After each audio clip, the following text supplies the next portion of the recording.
karena lagu ini familiar ya. Tuhan menuntun hidupku ya. Ya, baik. Sebelum kita mengawali firman Tuhan pada sore hari ini, malam hari ini kita akan berdoa. Terima kasih Tuhan, kami mengucap syukur untuk berkat-Mu.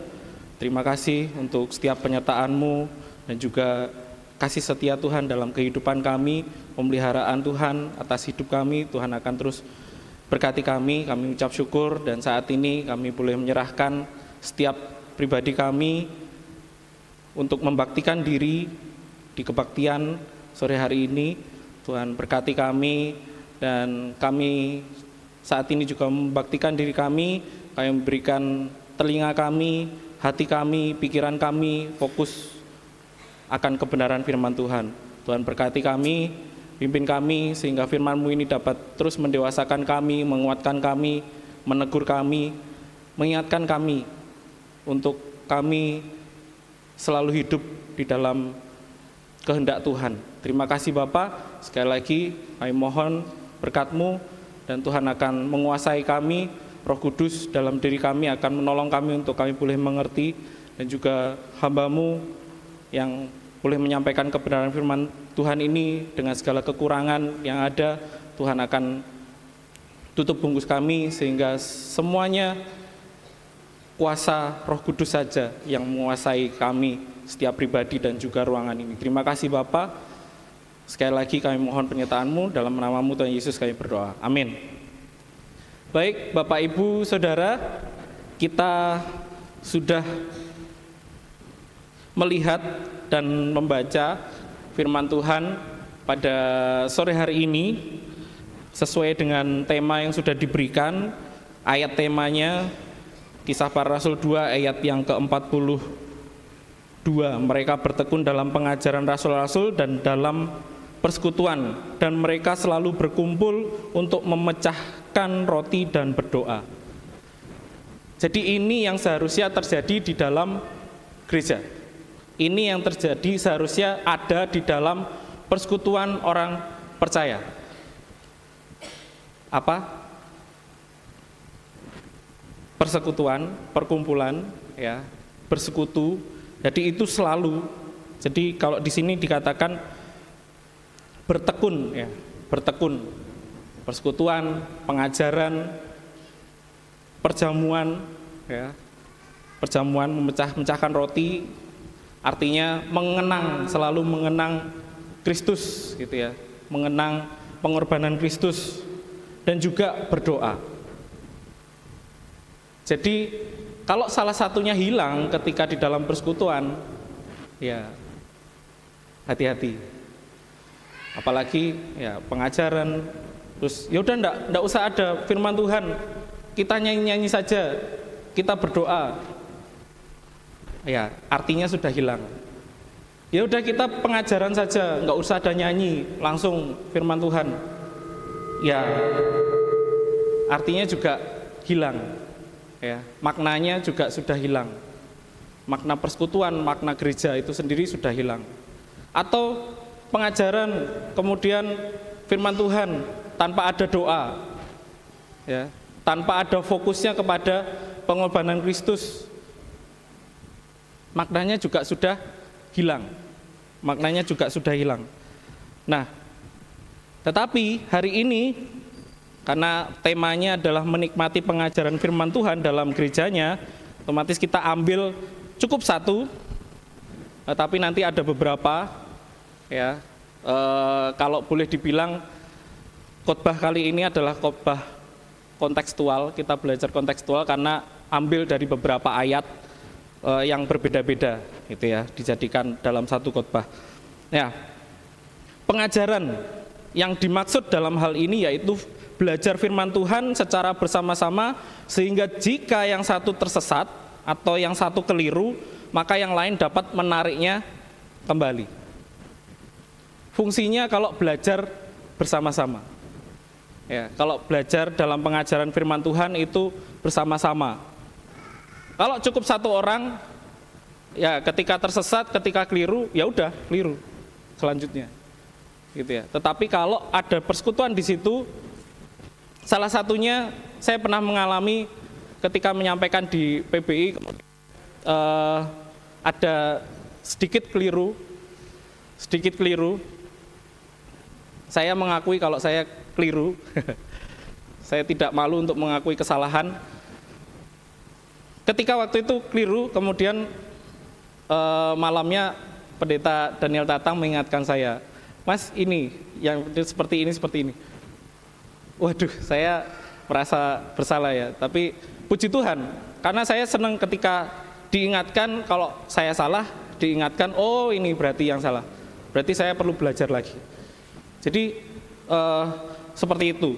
Kalau keliru, kalau salah di dalam persekutuan, ketika kita didengar atau ketika kita mendengar, oh berarti pemahaman saya selama ini keliru gitu ya. Jadi ini fungsinya ketika kita belajar pengajaran bersama-sama. Jadi bertekun dalam pengajaran tidak hanya satu orang tetapi bersama-sama. Nah, maka dari itu firman Tuhannya di dalam gereja. Nah, terkadang yaitu tadi ada orang yang berpikir bahwa belajar firman Tuhan bisa cukup dengan pemahaman diri sendiri. Toh sosial media banyak ya, YouTube banyak membahas tentang firman Tuhan. Pemahaman yang di-share secara terbuka banyak ya, tidak perlu datang ke gereja untuk belajar, tidak perlu datang ke gereja karena menghabiskan waktu. Bisa untuk kegiatan yang lain ya. Sambil berkegiatan, sambil nonton YouTube, pengajaran yang lain dan segala macam gitu ya. Bisa. Tetapi bukan itu yang dimaksud. Bukan itu yang diinginkan Tuhan.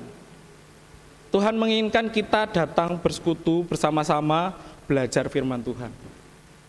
Ya. Bapak, Ibu dan Saudara, belajar pengajaran firman Tuhan itu bisa kita ibaratkan sebagai makanan. Bisa diibaratkan sebagai makanan. Makanan yang dimakan seseorang diperuntukkan untuk kekuatan dan pertumbuhan tubuh agar semakin sehat. Ya. Kalau makanannya asal, ngawur, atau mungkin wah ini makanan bergizi, aku makan ini terus dan terus gitu ya, otomatis ya malah jadi salah gitu ya, jadi salah. Nah, begitu juga orang percaya perlu makanan rohani agar semakin bertumbuh dan kuat di dalam iman percaya kepada Yesus. Kalau orang percaya semakin lemah iman dan tidak bertumbuh, maka perlu dilihat apakah dia sudah mendapatkan makanan rohani yang tepat.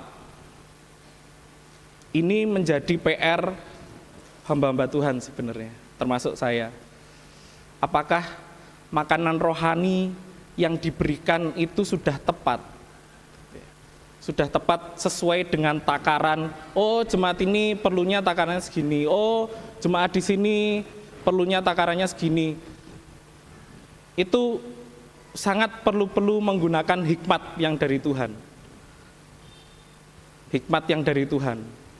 Jadi terkadang kita tidak bisa sebagai hamba Tuhan ya, saya sharing. Sebagai hamba Tuhan kita tidak bisa ketika wah saya harus menyampaikan ini. Ternyata terlalu keras gitu ya. Makanannya terlalu keras. Otomatis ya susah dicerna gitu ya, susah dicerna. Ini yang sering terjadi juga ya. Makanya perlu dipertanyakan makanan rohani yang tepat yang seperti apa.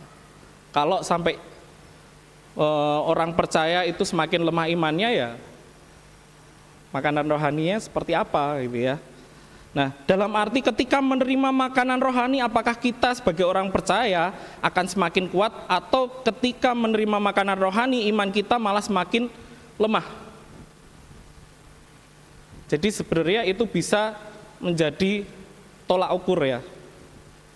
Apakah imannya semakin lemah atau semakin kuat?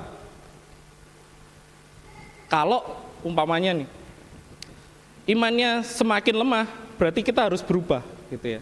Kita harus merubah. Kami sebagai hamba-hamba Tuhan harus merubah strategi. Gitu ya. Kembali lagi minta hikmat sama Tuhan. Ya.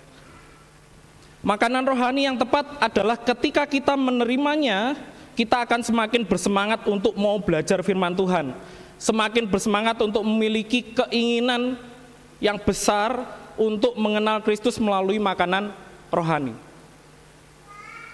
Jadi kalau makanan itu tepat, ya, seseorang percaya, orang percaya akan semakin bersemangat. Wah, aku kudu nang gereja. Saya harus ke gereja. Hari ini saya harus ke gereja, saya menerima makanan rohani. Saya mau dikuatkan, saya mau ditegur dan segala macam. Ya, dalam segala macamnya. Dengan begitu, makanan rohani yang kita terima rasanya akan nikmat. Benar ya? Karena judulnya di sini menikmati pengajaran firman Tuhan di dalam gereja. Ya. Sekeras apapun teguran firman Tuhan yang kita terima itu akan membuat kita tetap sukacita kalau makanannya tepat. Bapak Ibu Saudara, hari ini kita akan belajar bersama bagaimana kita bisa dan perlu menikmati pengajaran firman Tuhan. Atau dengan kata lain, bagaimana caranya agar kita dapat menikmati makanan rohani yang akan atau sedang kita terima. Ada beberapa syarat, kalau di sini 3 ya. 3 syarat agar kita bisa menikmati pengajaran firman Tuhan atau makanan rohani di dalam gereja. 3 syarat atau 3 ciri orang yang bisa menerima, bisa menikmati pengajaran firman Tuhan atau makanan rohani di dalam gereja. Yang pertama, kita akan melihat di dalam Matius 28 ayat 20, saya akan bacakan. Karena itu pergilah dan ajarlah orang-orang dari setiap suku bangsa supaya mereka menjadi muridku. Baptislah mereka sebagai orang yang mengikut aku, Bapakku dan Roh Kudus, dan ajarlah mereka untuk setia melakukan semua yang sudah aku ajarkan kepada kalian. Yakinlah bahwa aku akan selalu menyertai kamu bahkan sampai akhir zaman. Di sini kita melihat siapa yang diajari? Murid ya. Kalau sudah jadi murid, otomatis dia sudah percaya kepada Kristus. Orang yang sudah dibaptiskan, gitu ya. Jadi kalau kita bisa melihat firman Tuhan ini dapat dinikmati atau dapat diterima oleh orang percaya. Poin yang pertama, syarat yang pertama adalah orang tersebut adalah orang yang percaya. Ya, orang yang percaya. Dalam arti orang yang baru percaya atau orang yang baru dibaptis perlu mendapatkan makanan rohani agar dapat bertumbuh secara iman dan kehidupan rohani.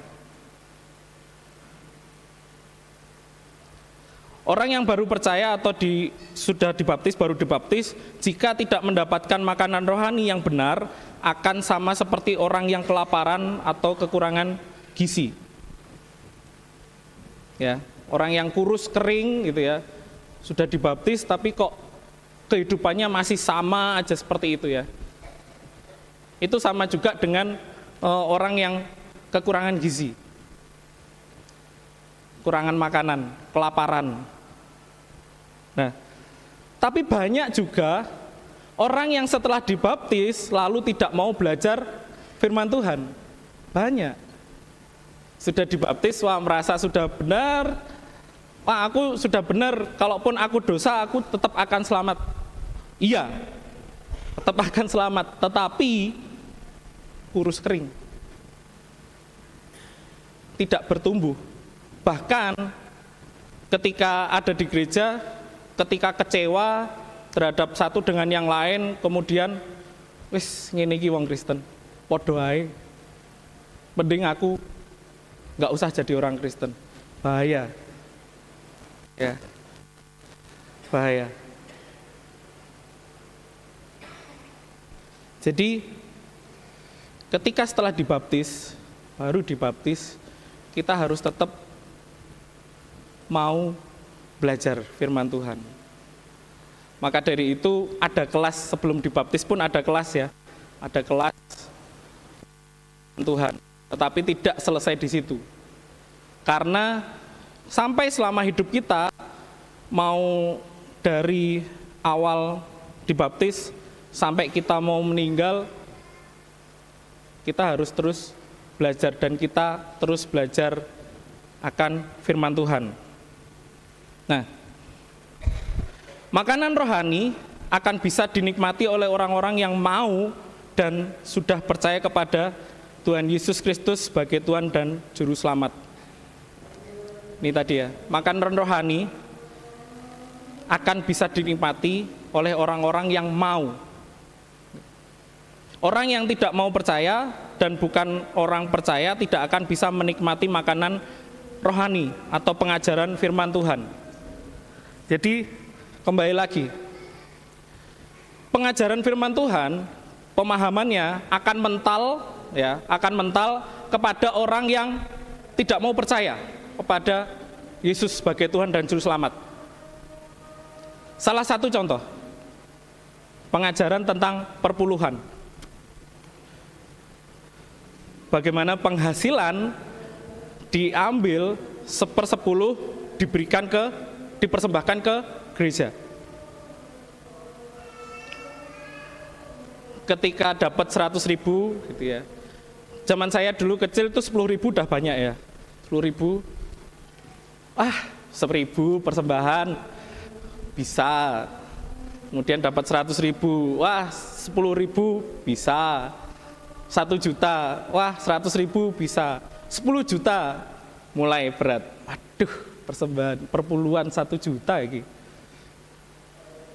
Gede. Kemudian dapat 20 juta. Waduh, persembahan perpuluhan 2 juta. Bagi orang yang nggak percaya, bagi orang yang tidak mau percaya itu berat. Tetapi bagi orang yang percaya, ya, bagi orang yang percaya, yaitu menjadi sebuah pengajaran yang tepat. Karena sudah ada di Alkitab. Ya, persepuluhan. Itu bukan akal-akalannya bapak-bapak gereja pada waktu itu, bukan akal-akalannya pengurus gereja. Tapi memang di dalam firman Tuhan sudah dinyatakan ada persepuluhan. Kalau orang yang tidak mau percaya atau yang protes dengan perpuluhan dan segala macamnya, ya ada agama lain atau kepercayaan yang lain yang menawarkan lebih ringan. Berapa? 2,5% atau berapa persen? Atau seikhlasnya. Ya. Bagi orang yang tidak mau percaya, otomatis tidak mau menerima pengajaran perpuluhan.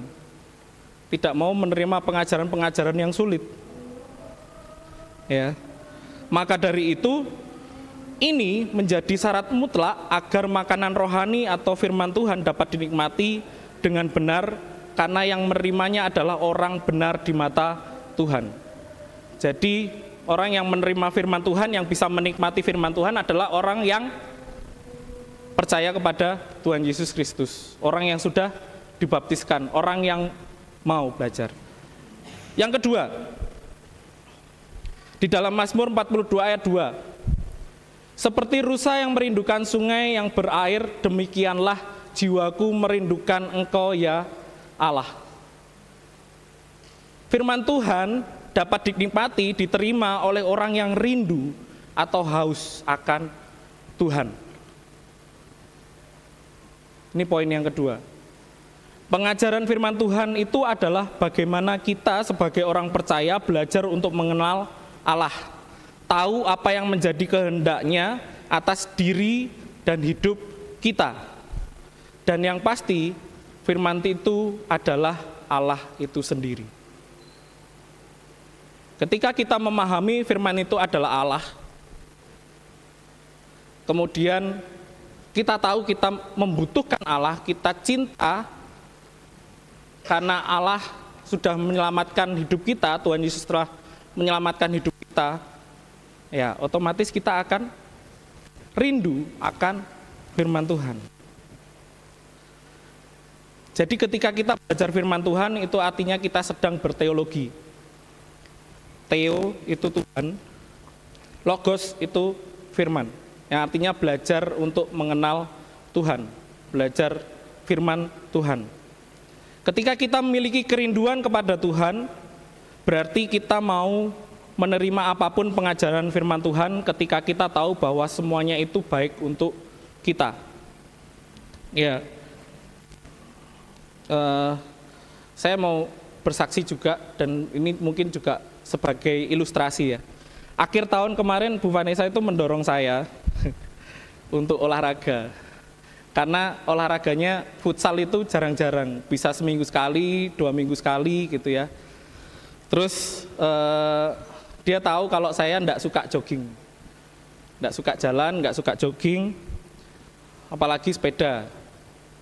Pernah dulu sepedaan itu dari Solo ke Boyolali, pulangnya capek sekali, terus kemudian trauma nggak mau naik sepeda lagi, terlalu jauh, kecapean gitu ya. Nah, akhir tahun Bu Vanessa bilang, jajal lo fitness sama Mas Joshua, ya Mas Joshua-nya Bu Alin, Pak Agus, sama Mas Joshua itu loh, kan fitness nge-gym gitu. Awalnya enggak mau saya, apa sih nge-gym, ngapain sih gitu ya. Tetapi saya pikir, apa salahnya kalau saya mencoba. Nah, saya mulai di bulan Januari kemarin, dan ternyata saya jatuh cinta dengan olahraga ini. Yeah. Tertantang gitu ya, tertantang.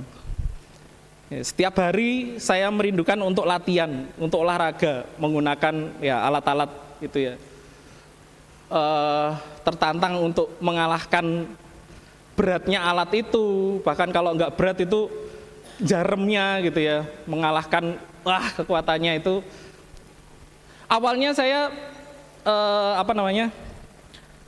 tujuannya adalah untuk main futsal supaya tendangan saya lebih kenceng gitu ya. Ternyata ketika latihan leg, ketika latihan kaki, ya saya tepar. Nah, setiap hari saya merindukan untuk latihan. Karena saya ingin sehat, maka saya selalu ingin datang untuk nge-gym. Setiap hari saya merindukan apakah hari ini saya bisa nge-gym enggak. Saking jatuh cintanya. Nah, ini sebagai ilustrasi contoh ketika kita, supaya kita dapat menikmati firman Tuhan adalah dengan mendasari dengan rasa jatuh cinta kita kepada Tuhan Yesus. Tanpa kita jatuh cinta sama Tuhan Yesus, tanpa kita mengucap syukur, ya, akan susah untuk rindu belajar firman Tuhan. Kalau kita jatuh cintanya sama seseorang, ya saya pernah memberi contoh, ada pendeta di Semarang sampai meninggal, didoain sama jemaahnya supaya bangun lagi. Saking cintanya siapa?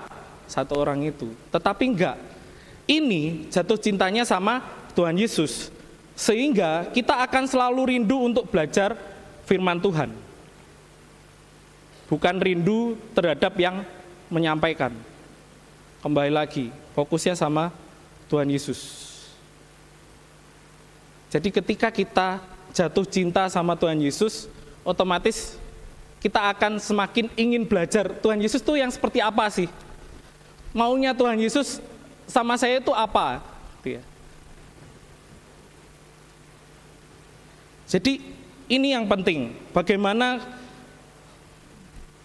jatuh cinta itu mendasari kita untuk selalu rindu, selalu haus akan firman Tuhan. Dan kita bisa menikmati firman Tuhan karena, oh ini toh Tuhan Yesus, oh ini toh Tuhan yang Tuhan mau. Yang terakhir, menikmati firman Tuhan dapat diterima oleh orang yang tahu tujuan yang benar firman Tuhan itu sendiri. Tujuannya firman Tuhan itu sendiri. Saya lanjutkan kesaksiannya ya. Kebetulan di sini ada pelatih, ada pelatih gym saya.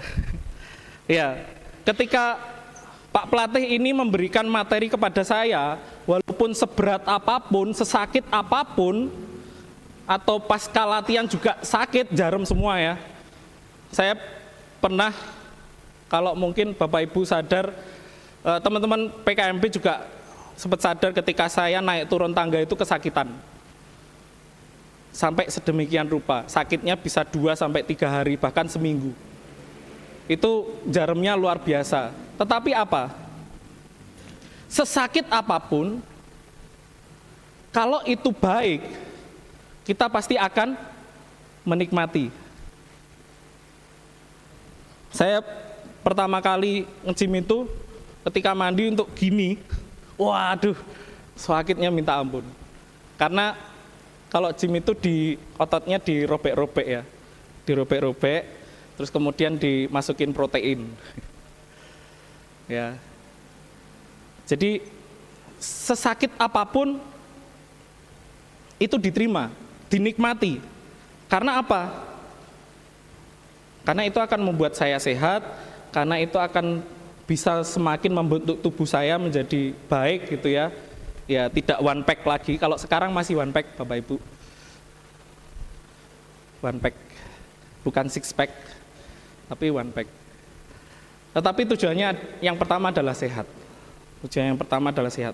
Nah, begitu juga dengan firman Tuhan. Ketika kita sebagai orang percaya tahu apa tujuan firman Tuhan itu sendiri, maka kita akan mendapat menikmatinya dengan sukacita, karena kita tahu tujuannya adalah baik untuk kita. Sesakit apapun, senusuk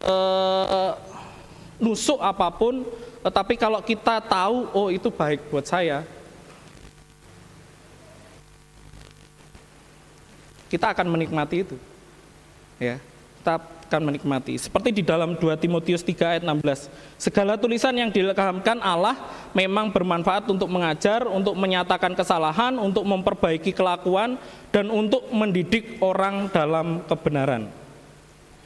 Manfaat dari firman Tuhan adalah supaya kita hidup, ya, supaya hidup kita dapat menjadi lebih baik. Walaupun firman Tuhan itu menegur kita secara keras, walaupun kadang menyakitkan buat kita, tetapi kita tahu bahwa tujuannya adalah untuk mengingatkan kita, memperbaiki kita, mendidik kita untuk lebih baik ya dalam hidup kita. Ketika kita tahu itu untuk kebaikan kita, kita akan tetap menerimanya dengan sukacita. Ya, yang sedihnya adalah terkadang ya, hanya oknum kecil, tidak semua. Terkadang orang menggunakan firman Tuhan untuk menegur di depan banyak orang, untuk menjatuhkan orang lain. Sekali lagi, itu hanya oknum yang memiliki kepentingan. Dan itu akan terlihat, orang yang punya kepentingan dengan orang yang tulus menyatakan firman Tuhan walaupun itu keras, itu akan terlihat, itu akan terasa. Ya, itu akan terasa. Jadi kita akan tahu, sekeras apapun, kalau itu tak ada kepentingan, kita akan bisa menerima dengan sukacita. Jadi 3 hal ini, dengan 3 syarat tadi, maka kita akan tahu bagaimana caranya agar kita dapat menikmati setiap kebenaran firman Tuhan yang akan atau sedang kita pelajari. Tapi sekaligus ini menjadi introspeksi bagi diri kita. Ya, apakah kita sudah benar-benar menjadi orang yang percaya kepada Tuhan Yesus sehingga kita bisa menikmati, atau aku kayak gak bisa menikmati firman Tuhan. Karena apa? Karena aku sedang ragu-ragu sama Tuhan, meragukan Tuhan Yesus.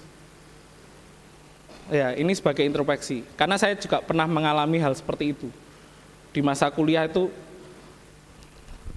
saya sampai sempat pengen dibaptis 2 kali.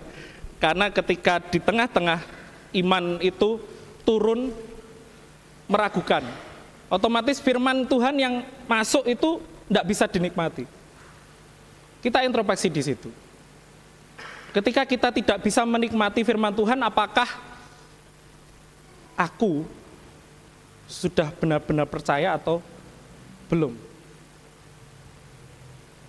Yang kedua, apakah aku sudah mencintai Tuhan Yesus sehingga aku selalu menjadi orang yang rindu akan firman Tuhan? Atau cintaku sama Tuhan Yesus itu kurang sehingga ketika ngomongin firman Tuhan berat gitu ya, males banget, nggak sukacita, tidak bisa menikmati. Silahkan dijawab dalam hati. Pertanyaan yang terakhir, apakah kita sudah tahu tujuan yang benar dalam pengajaran firman Tuhan itu apa? Kalau kita tahu tujuannya adalah baik untuk kita ke depannya, ya seharusnya kita sesakit apapun kita bisa nikmati firman Tuhan itu. Jadi kembali lagi, memang ini sulit, sangat sulit. Tapi kembali lagi, kita punya Roh Kudus di dalam diri kita yang akan selalu mengingatkan. Tergantung kita mau diingatkan atau enggak. Tergantung kita mau dikontrol sama Roh Kudus atau enggak. Contoh, yang dulunya pemabuk, yang dulunya rusak dan segala macam kemudian menjadi baik. Itu karena apa? Karena Roh Kudus yang memampukan, bukan karena dirinya. Bukan karena pribadinya, tetapi Roh Kudus yang memampukan ketika dia bisa menyerahkan hidupnya di dalam Tuhan. Jadi kembali lagi, apakah kita sudah benar-benar menjadi orang percaya? Apakah kita sudah mencintai Tuhan Yesus sedemikian rupa? Apakah kita sudah tahu tujuan firman Tuhan di dalam hidup kita? Sehingga ketika kita sudah melalui ketiga hal ini, kita bisa menikmati firman Tuhan di dalam persekutuan, di dalam ibadah, dan segala macamnya. Jadi kita tidak lihat lagi orangnya, tetapi Tuhan Yesus yang kita lihat ketika kita menerima firman Tuhan. Amin, mari kita berdoa. Terima kasih Tuhan, kami ucap syukur, hamba-Mu sudah selesai berbicara. Terima kasih untuk tuntunan Roh Kudus, sehingga kami boleh mengerti, memahami. Biarlah kehidupan kami selanjutnya, Tuhan memampukan kami untuk kami boleh melewati dalam kehidupan kami, dan semakin hari semakin kami mau belajar firman Tuhan. Semakin hari kami menjadi semakin percaya bahwa Tuhan Yesus adalah Tuhan dan Juru Selamat kami. Semakin hari kami semakin cinta Yesus, dan semakin hari kami semakin tahu tujuan firman Tuhan atas hidup kami. Terima kasih Tuhan. Dan kami ingin mengasihi Tuhan dalam kehidupan kami. Tuhan memampukan kami untuk kami bisa hidup mengasihi Kristus, sehingga setiap hari, setiap saat kami mau merenungkan firman Tuhan. Tuhan berkati kami, Tuhan mampukan kami. Terima kasih Bapa. Sekali lagi kami mohon penyertaan. Hanya dalam nama-Mu Tuhan Yesus kami berdoa. Amin. Mari Bapak Ibu Saudara, kita akan berkomitmen, lagu ini menjadi komitmen kita. Saya tidak meminta Bapak Ibu Saudara untuk mengangkat tangan. Kita akan